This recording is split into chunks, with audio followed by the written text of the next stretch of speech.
Bev again with another video, two-part video. First part is going to be on alcohol and its effect on your weight gain or weight loss. And the second part is going to be another motorcycle story from my 400,000 kilometer history, okay? I've been in 5 different countries on bikes. This one is going to be a North American story. And I'm going to try and keep the video fairly short for you millennials who don't seem to have any kind of attention span. Okay, alcohol. Alcohol is really just another poison that has to be dealt with by your body. So your liver has to metabolize it, and your kidneys have to filter it out, okay? So you make these organs really busy. It's acidic, it's acid forming, and if you watch my other videos, then you know anything acid forming is inflammatory to your body, and it will create toxic waste that your body has to deal with. How does it deal with it? If it has too much of it, it doesn't want it near healthy cells, so it stores it in fat cells. That's great unless you don't have enough fat cells, and then it just makes more, right? So it adds to fat cell triglyceride counts, all right? This is not good. It is also dehydrating. It's a diuretic, and it affects your kidneys. And the higher the alcohol content in what you're drinking, then the more dehydrating it will be. And that's because your kidneys have to flush out its water reserves in order to deal with the alcohol, okay? So it also affects exercise performance and endurance, okay? There's a lot of other stuff, but I'm just putting that. But you know what? We all drink alcohol, right? We have a good time. Now, and hopefully in moderation, right? You can look up the rules nationally, what moderation is, how many drinks a day or a week or whatever. But what is alcohol? Okay? Now, because it's not pure water, it's got to be a macronutrient. Is it fat? No. Is it protein? No. Well, it's got to be carbohydrates. And yes, that's what it is. But it travels along different biochemical pathways in your body compared to food macronutrients, okay? And this is the interesting thing. So carbohydrates, you know, when you count calories, they are 4 calories per gram.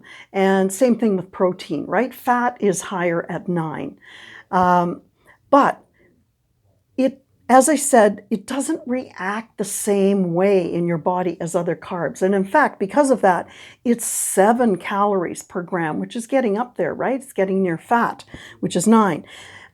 Normally, macronutrient carbohydrates get converted into glucose energy, right? We all know this. But alcohol, that's not true. It gets directly converted into fatty acids. Okay, and beer is even worse because it has a grain in it. So it has maltose sugar in it. So it's kind of a double whammy, you know, because you've got to consider that it's a carbohydrate, the maltose, and that's 4 calories per gram.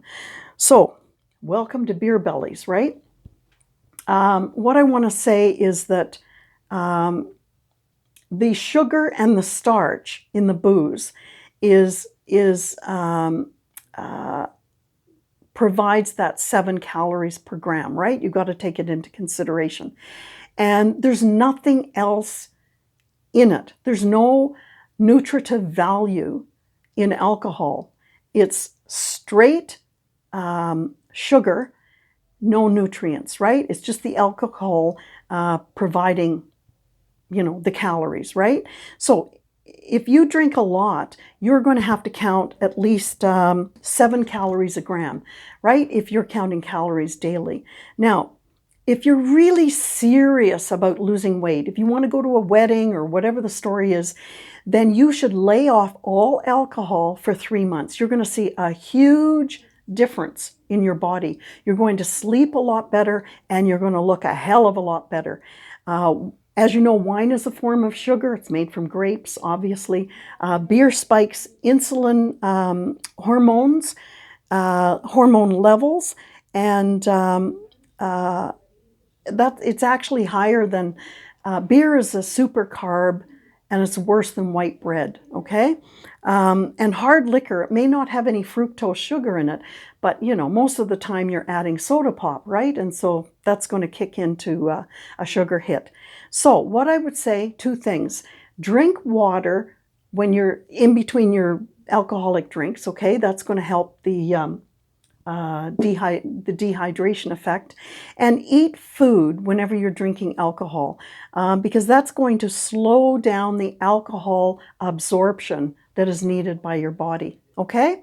Now, the last time I told you a motorcycle story, the last couple of videos, it was a Nigerian motorcycle story, right? Well, I've got some North American ones too. So this is a North American bike story. So back in 2008, my husband and I, he has a bike, I have a bike, we decided that we were going to circumvent the States. It was about 20,000 kilometers on this trip. And we started off across the northern states, and we ended up, we went down to South Dakota because we wanted to go into Sturgis, which is a big bike rally, right? In fact, Sturgis normally has 5,000 people, and in Bike Rally Week, I think it's early August, I've forgotten now, 300,000 bikes appear from all over North America. So it is really busy. And let me tell you, if I have to look at another 90-year-old guy in a leather G-string, no thanks. But anyway, we went to Sturgis, we passed through, we were going west, and my brother had told me, oh, you can't consider yourself a real biker unless you camp. So we were carrying camping gear, you know, a little camping tent for two, blah, blah. Anyway, we got to Cody, Wyoming, and they had this little campground. And I mean, it was a little campground. It didn't take a lot of tents, and everybody was pretty close to everybody, right? So anyway, we set up the tent, and there were a lot of Harley bikers around, guys, right? Because they were going the other way to Sturgis. We had already been there, and they were going that way, right? So they were all out, you know, drinking and hallebalooing around. And so I said to Dave, my husband, well, you know what? I don't want to be hit in the middle of the night with one of these bikes. So let's put our bikes on either side of our tent, and then we'll be safe. Anyway, so we parked these bikes and we went to bed, and lo and behold, early in the morning, from behind us, this couple that had pulled in behind us, they were in a tent. Oh my God, they were going at it for, I don't know, 40 minutes, and she was moaning and groaning and carrying on. I was thinking, boy, maybe I'll visit that tent after. But anyway, she was moaning and groaning, and my husband called it the opera of ecstasy, right? So anyway, we were listening to this. It's kind of embarrassing. And all of the tents could hear this because this was a small little campground, right? Kind of like a big backyard. And that's because in the States, nobody camps, right? They were all in big RVs. So anyway, early in the morning, okay, this went on. When it was over, Dave unzips the tent, and he goes out, and all he sees is from the Harley guys, right? And then I get out. Oh my God, they thought it was us, of course. And I'm like, no, it was that couple. No. Anyway, it was a bit embarrassing. But we continued on our trip. We went across the Continental Divide. You know, we ended up on the West Coast. And if I want to show you this trip, I've got a map here, just so that you know what types of trips we've been on. I don't know if you can see this closely enough, but these are all our various trips. And the trip that I'm talking about is this red one.